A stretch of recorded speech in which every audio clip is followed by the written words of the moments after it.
Supreme કોર્ટના આદેશ બાદ બિલ્કિસ બાનુ કેસના 11 દોષિતોએ પંચમહાલ જેલમાં આત્મસમર્પણ કર્યું। દોષિતોએ રવિવારની રાત્રે આત્મસમર્પણ કર્યું હતું। સુપ્રીમ કોર્ટે 8મી જાન્યુઆરીએ દોષિતોને સજાની માફીની અરજી રદ કરી હતી અને તેમને 21મી જાન્યુઆરી સુધીમાં આત્મસમર્પણ કરવા કહ્યું હતું। ઉપરાંત સુપ્રીમ કોર્ટે પોતાના નિર્ણયમાં દોષિતોને 2 અઠવાડિયામાં આત્મસમર્પણ કરવા માટે પણ સૂચના આપી હતી। બિલ્કિસ બાનો મામલે વિશે જો વાત કરવામાં આવે તો 2002માં ગોધરા ટ્રેન અગ્નિકાંડ બાદ થયેલા રમખાણો દરમિયાન બિલ્કિસ બાનો સાથે ગેંગરેપ કરવામાં આવ્યો હતો અને તેમના પરિવારના 7 સભ્યની હત્યા કરી દેવાઈ હતી। ઘટના સમયે બાનોની ઉંમર 21 વર્ષની હતી।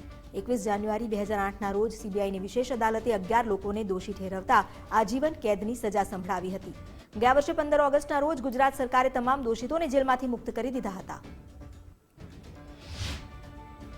बहुचर्चित बिल्किस बानो केस में जे 11 दोषितो छे तेओ आजे गोधरा सब जेल खाते आत्मसमर्पण करवामां आव्यो छे।